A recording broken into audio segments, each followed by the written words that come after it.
Mesdames, Messieurs, bonjour et merci de nous rejoindre dans cette édition du journal sur Ivoire TV. Voici les titres de ce lundi. Brou Aka-Pascal n'est plus depuis hier le directeur général de la RTI. L'information a été confirmée ce dimanche au cours du 20h de la télévision ivoirienne. Celui qui est chargé d'assurer l'intérim à la tête de ce média d'État n'est autre que Aka-Saye Lazare. Nous y reviendrons en début de journal. À l'étranger, l'Allemagne demande une réunion d'urgence sur la Syrie, un appel qui intervient dans un contexte d'hostilité majeure dans le pays. Coup de tonnerre à la direction de la télévision ivoirienne. Hier soir, l'on a appris que Brou Aka-Pascal a été démis de ses fonctions en tant que directeur général de la radio-télévision ivoirienne.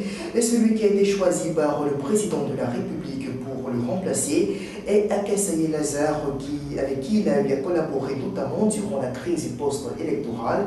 Alors cependant, ce limogeage intervient à seulement 6 jours du redémarrage des émissions de la RTI, de quoi susciter bien d'interrogations. L'actualité ivoirienne, c'est décidément un long film à suspense dans lequel rien n'est et ne peut être joué d'avance. Ce dimanche 31 juillet au soir, de façon tout à fait inattendue, les sites web d'information générale ont été envahis par la nouvelle du débarquement de Brou Aka-Pascal de la direction de la radiodiffusion télévision ivoirienne, la RTI, et son remplacement par Aka-Saye Lazare, autre journaliste bien connu des téléspectateurs ivoiriens, qui s'était notamment illustré par sa présence régulière sur les antennes de la télé Côte d'Ivoire durant la crise post-électorale. Un changement est qualifié à juste titre de radical et même de très surprenant, surtout qu'il intervient à seulement 6 jours de la réouverture de la RTI à la veille de la fête nationale. Mais quelles peuvent bien être les motivations de ces décisions du chef de l'État, alors que Brou Aka-Pascal, pendant toute cette période orageuse qu'a traversé le pays, s'était ouvertement rangé du côté de l'actuel homme fort des Burnis, d'où sa récompense avec ce poste stratégique de directeur général du média d'État audiovisuel.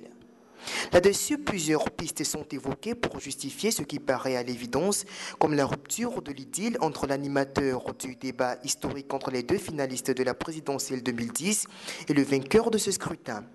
Très vite, une nébuleuse affaire de détournement de fonds destinée à équiper la Maison Bleue a soudainement surgi. À suivre cette piste, il semblerait que celui qui n'a été jusqu'à présent le patron d'un média non fonctionnel s'est rendu coupable de malversation, ce qui aurait irrité le président de la République au point de lui retirer sa confiance. Pour l'autre hypothèse, le numéro 1 ivoirien n'aurait pas apprécié le traitement approximatif qu'a fait la TCI de sa visite au pays de l'oncle Sam. En effet, la visite d'Alassane Ouattara aux États-Unis a été passablement développée sur les antennes de TCI, dont Brou Aka-Pascal assurait également la direction. Deux cas de figure qu'il reste cependant à confirmer, même si cette décision, qui a fait l'objet d'un décret présidentiel, dissimule mal l'aspect terne de cette affaire. Entre-temps, Aka-Saye Lazare, nouvellement promu, devra s'atteler à poursuivre la mission entamée par son prédécesseur, celle de remettre la RTI dans son moule républicain pour que ce média soit un véritable outil d'information et de communication au service de toute la population. Un challenge bien complexe à propos duquel certains n'hésitent pas à donner dans le scepticisme quant à la capacité du nouveau patron de la RTI à tenir. Un nouveau rebondissement dans l'enquête sur l'assassinat des 2 Français enlevés au Novotel au mois d'avril dernier, alors que la guerre faisait rage à Abidjan. Le substitut du procureur de la République annonçait ce samedi l'arrestation de 2 nouveaux suspects, à savoir un élément de la garde républicaine et un officier des sapeurs-pompiers militaires. Cela porte à 12 le nombre d'inculpés dans le cadre de cette affaire. Ce samedi, l'on vous parlait du projet Village Métier, initié par l'action civilo-militaire au sein de la caserne de la brigade anti-émeute de Yopougon à Abidjan. Ce projet, je vous le disais, entrait dans sa phase active ce vendredi 29 juillet et c'est par l'alphabétisation que cette série de formations des ex-combattants démarrait. A. A. A. A. B. B. Ils apprennent à lire, à savoir les rudiments de la langue française. Eux ce sont les ex-belligérants du conflit post-électoral qui, ayant fait partie des milices tous azimuts, se confondent aujourd'hui au sein de la caserne de la brigade anti-émeute de Yopougon où ils sont internés. Initiées dans le cadre du projet Village Métier de l'action civilo-militaire, ces séances d'alphabétisation sont conduites par la mutuelle des transporteurs, la BATCI, entendée par la bien-être des employés et auxiliaires du transport, qui a décidé d'accompagner l'ACM dans sa politique de réinsertion socio-économique des ex-combattants.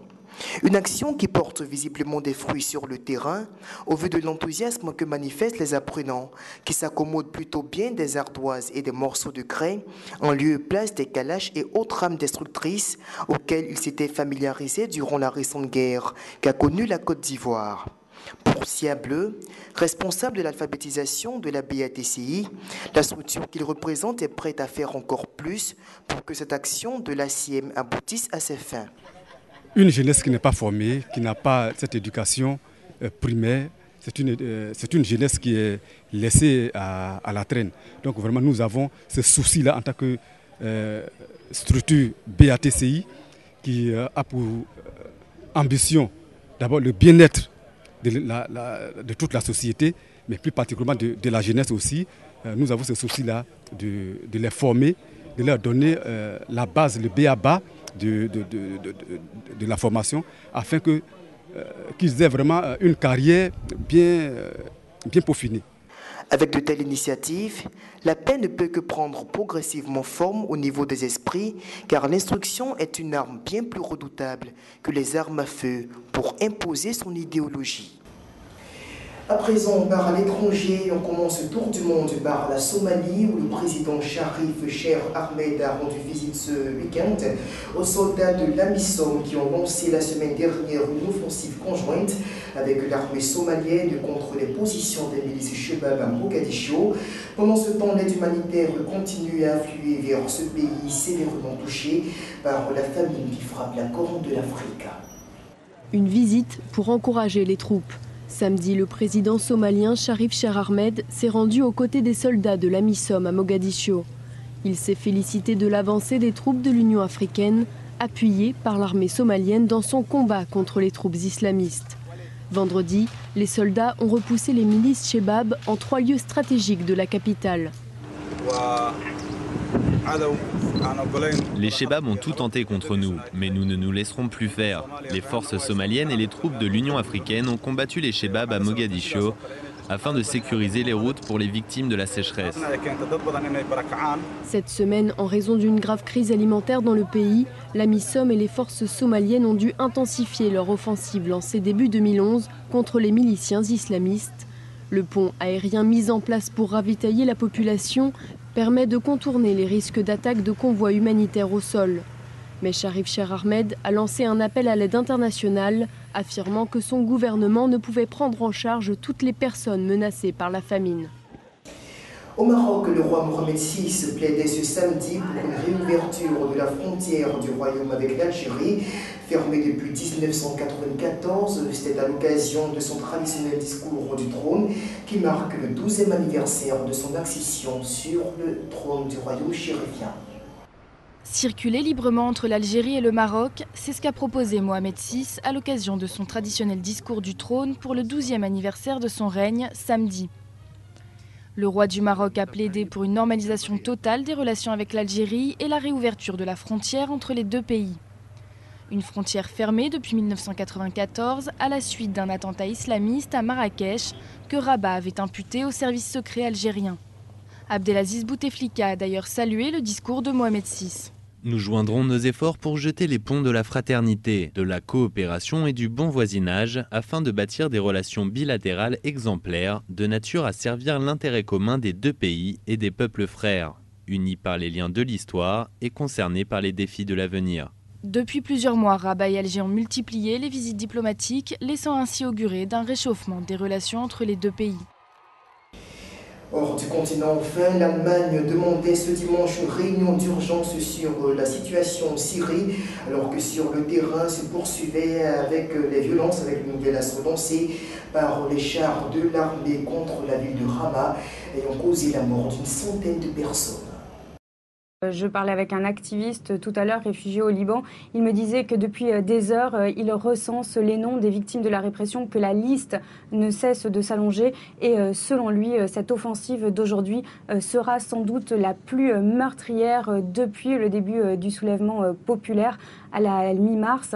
Une offensive bien organisée puisque ce matin à l'aube, l'armée a lancé simultanément des opérations dans plusieurs villes, dans plusieurs bastions de la contestation et notamment dans les deux villes Hama et Deir ez-Zor où les manifestations ont été les plus importantes. Alors à Hama notamment l'offensive se poursuit, des tirs sporadiques sont toujours entendus. Dans certains quartiers, l'eau, l'électricité, les communications seraient coupées.